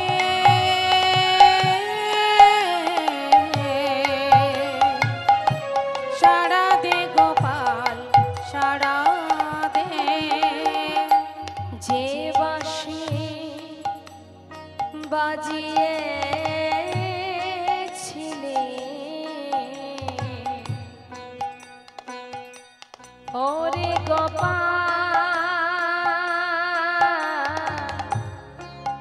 ওরে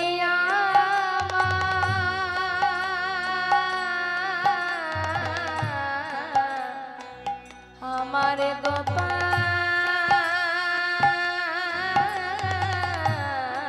রে ওরে গোপাল রে ওরে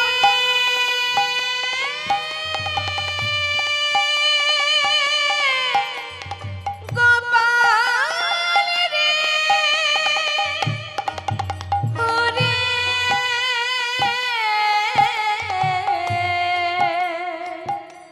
ওরে আমার গোপাল রে যে বাঁশি বাজিয়েছিলি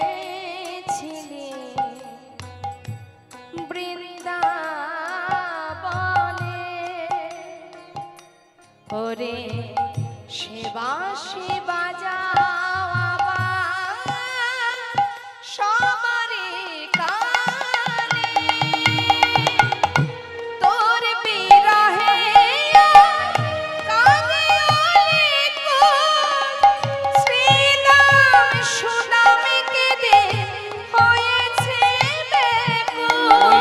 তোর বিরহেতে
যদি ডাকার মতো ডাকে মা, ভগবানের সাধ্য নেই দূরে থাকার।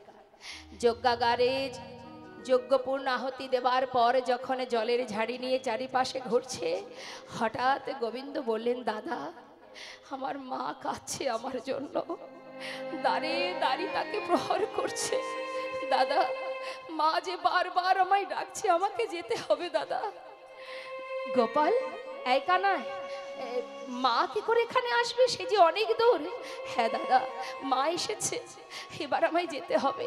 গোবিন্দ বিলম্ব না করে জলের ঝাড়ি ফেলে এবার 4টে রূপ ধারণ করে 4 দ্বারে ছুটছে সমস্ত ভক্তদের বৃন্দাবনবাসীকে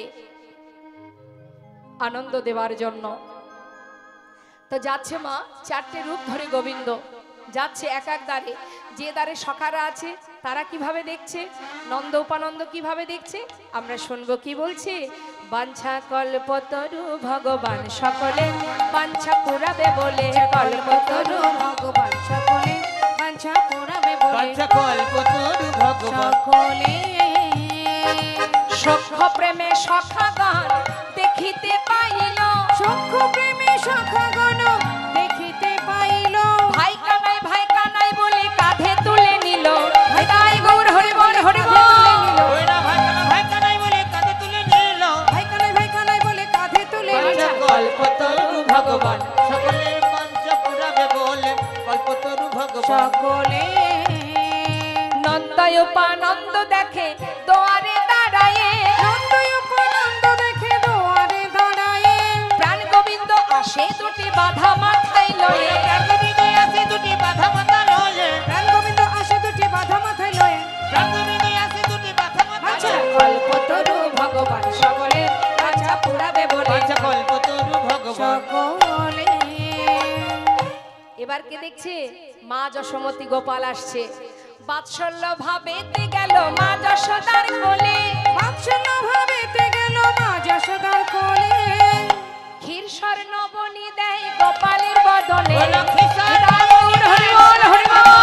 কৃষ্ণ বলি দেয় গোপালের বদনে, ওই লক্ষ্মী স্বর্ণ বলি দেয় গোপালের বদনে, কৃষ্ণ বলি দেয় গোপালের বাঞ্ছা বদনে, কল্পতরু ভগবান সকলে বাঞ্ছা পুরাবে বলে, কল্পতরু ভগবান সকলে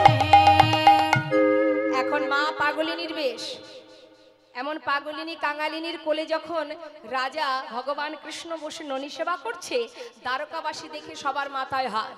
যে পাগলির ন্যায় সারা গায়ে নোংরা, এই এহনো অবস্থায় আমাদের মহারাজ তার কোলে বসেছেন। মহারাজের মা তো রাজরানী হবে, রাজমাতা হবে, এমন পাগলি কেন হতে যাবে? তাড়াতাড়ি করে খবরটা দিয়ে এলো মা দেবকীর কানে। মা দেবকী খবর পেয়ে ছুটে এলো, এসে যশোমতী মায়ের কোল থেকে নিজের সন্তানকে টেনে তুলছে আর বলছে, হাত ধরে টানছে আর বলছে, আমার কৃষ্ণ আমার সন্তান, আমি ওকে জন্ম দিয়েছি, ও আমার পুত্র। আর মা যশোমতী গোপালকে চেপে ধরে বলছে, আমার সন্তান আমার গোপাল। চিন্তা করছে সবাই মিলে, প্রকৃত তাহলে কৃষ্ণের মাকে। দ্বারকাবাসী বললেন, শোনো, দুজনের মধ্যে দ্বন্দ্ব না করে পরীক্ষা দাও, পরীক্ষা দিলে প্রমাণিত হবে কে প্রকৃত মা। ভালো কথা, কি পরীক্ষা? শতবস্ত্র পরপর টানানো হবে, এক পাশে থাকবে পুত্র, একদিকে থাকবে 2 মা। এই শতবস্ত্র ভেদ করে স্তনদুগ্ধ যে গোপালের বদনে দিতে পারবে সে হবে গোপালের মা। মা দেবকী তার মনে একটু গর্ব হচ্ছে। মা কেন? তিনি কারাগারে সন্তানকে জন্ম দিয়েছে, তিনি নিশ্চিত, তাই তার মনে একটু গর্ব হচ্ছে। ভগবান সব সইতে পারে, কখনো অহংকার সইতে পারে না। তিনি কি করছেন? অহংকার করে গর্ববোধ করে বলছে, আমি তো গোপালকে সন্তানকে জন্ম দিয়েছি, এর জন্য পরীক্ষার কি আছে? বেশ, তোমরা বলছো যখন, আমি পরীক্ষা দেব। তা কে আগে দেবে? মা দেব কি বলছে, আগে আমি দেব। ভালো কথা। এই যে অহংকার, মা ভগবান অহংকার যার মধ্যে থাকবে, একবার যদি সেই অহংকার প্রকাশ হয়ে যায়, ভগবান কিন্তু আর কোনোদিন তাকে গ্রহণ করেন না। তাই মা দেবকী তিনি পরীক্ষায় দাঁড়িয়ে সন্তানের মুখে স্তনদুগ্ধ দেবেন বলে, গর্বে দেবকী সস্তন ধরে, গর্বে দেবকী সস্তন ধরে, প্রথম বসন ভেদ না করে, প্রথম বচন ভেদ না করে, প্রথম বসন ভেদ না করে, প্রথম বচন ভেদ না করে, ভেদ হলো না, ভেদ হলো না, ভেদ হলো না, আহা প্রথম বসন ভেদ হলো না, প্রথম বচন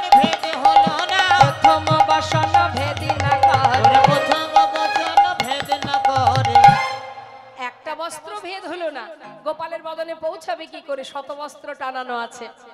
এবার মা যেই সরে গেলেন, মা যশোমতী এলেন। যশোমতী মা দীনতা প্রকাশ করে বললেন, গোপাল, সমাজের পরীক্ষায় যদি আমি হেরে যাই, সবাই জানবে আমি তোর মা নই, কিন্তু বাবা আমি তো জানবো তুই একমাত্র আমার সন্তান, তুই ছাড়া আমার আর কেউ নেই। মা আমার চোখের জলে বুক ভাসিয়ে কাঁদছেন আর পরীক্ষা দিচ্ছেন, সন্তানকে ডাকছে, গোপাল গোপাল গোপাল বলি।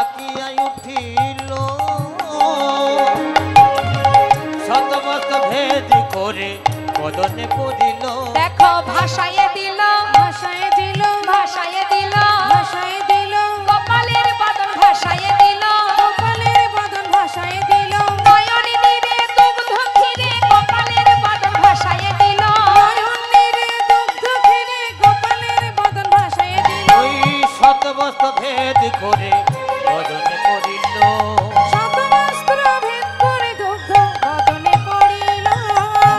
তাহলে প্রকৃত মা কে হলেন? মা যশোমতী।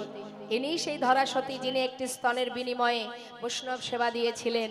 আর ভগবান বৈষ্ণব রূপ ধারণ করে বলেছিলেন, যে স্তনের বিনিময়ে আজ তুমি সেবা দিলে, পরের জন্মে আমি তোমার সন্তান হয়ে সেই স্তনদুগ্ধ পান করব। সেই ধরাসতী হলেন মা যশোদা, আর মা দেবকী হলেন রাম অবতারে কৈকেয়ী। তিনি চেয়েছিল সন্তানকে পুত্র রূপে, কিন্তু সন্তান গর্ভে এলো, কারাগারে সন্তান ভূমিষ্ঠ হলো, এক ফোঁটা স্তন দুগ্ধ দেয়নি মা। তাই আজ সেই সন্তান, সেই ভগবান কৃষ্ণচন্দ্র মা দেবকীর স্তন দুগ্ধ পান করলেন না। এদিকে রাধারানী সখী বেষ্টিত হয়ে দাঁড়িয়ে আছে, গোবিন্দ আসবে বলে। হঠাৎ কি দেখলেন সখীরা? মধুর রসে সখীগণ দেখিতে পাইল, মধুর রসে সখীগণ দেখিতে পাইল, ওই মধুর রসে সখীগণ দেখিতে পাইল। শ্রীমতী রাধারানী তিনি যেই না দেখেছে গোবিন্দ আসছে,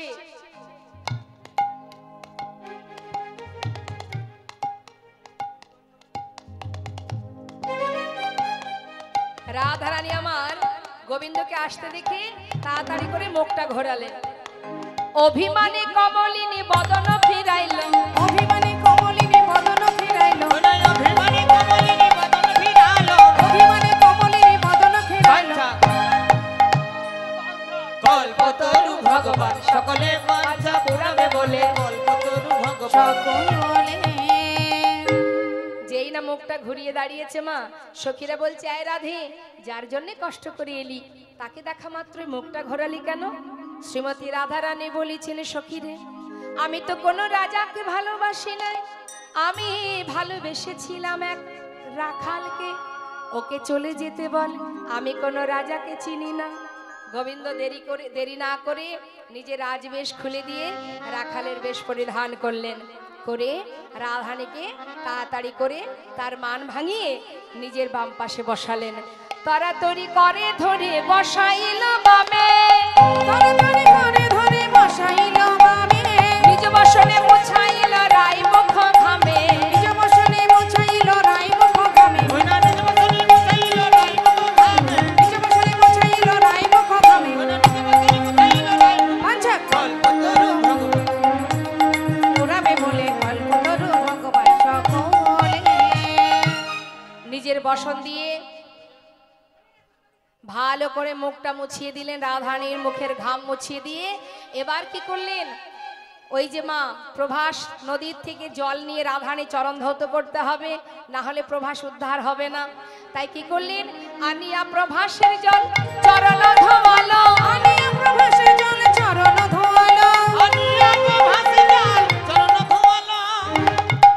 আহা গোবিন্দ দাস বলে তীর্থ যে হইল,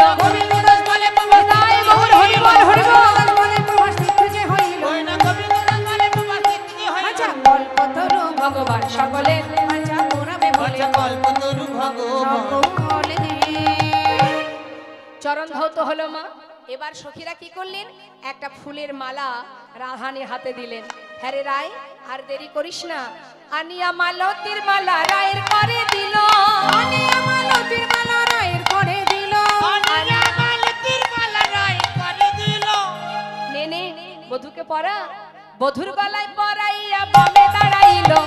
রায় গৌর হরি হর হর রায় হরি হর। মধুর গলায় পরাইয়া বনে দাঁড়াইল। মধুর গলায় পরাইয়া বামে দাঁড়াইল। কল্পতরু ভগবান সকলে পদ্মা পুরাণে বলে কল্পতরু ভগবান। সকলে শ্রীমতী রাধারানী বধূর বাম পাশে দাঁড়ালেন। আমরা সবাই এবার রাধা গোবিন্দের মধুর সেই লীলা দর্শন করি। এবার আমরা যুগল দর্শন পাবো।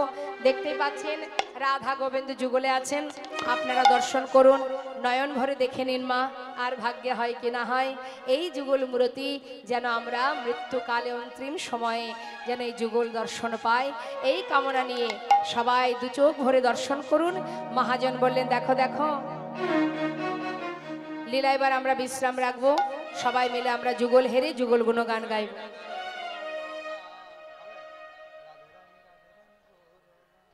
জয় রাধেশ্যাম, সবাই মিলে আমরা গাইব। জয় রাধে রাধে বল, কৃষ্ণ কৃষ্ণ বল, রাধে রাধে বল, কৃষ্ণ কৃষ্ণ বল। জয় রাধে রাধে বল, কৃষ্ণ কৃষ্ণ বল, রাধে রাধে বল, কৃষ্ণ কৃষ্ণ বল। জয় রাধে জয় কৃষ্ণ, জয় রাধে জয় কৃষ্ণ, জয় রাধে জয় কৃষ্ণ, জয় রাধে জয় কৃষ্ণ। জয় রাধে জয় কৃষ্ণ, জয় রাধে জয় কৃষ্ণ। বেশ, আমরা দুটো ভজন গাইবো, সবাই মিলে একসঙ্গে আনন্দ করব। জয় রাধে শ্যাম, জয় রাধে রাধে। হরে কৃষ্ণ। আস্তে আস্তে সবাই মিলে এসে এখন যদি আলিঙ্গন করেন তাহলে এখানেই নিতাই গৌরীর ধ্বনি দিয়ে দেবো, ভজন কিন্তু গাইব না।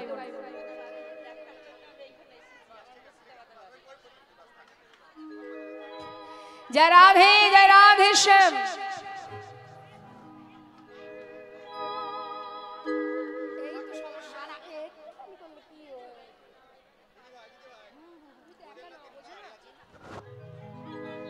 जय राधे राधे।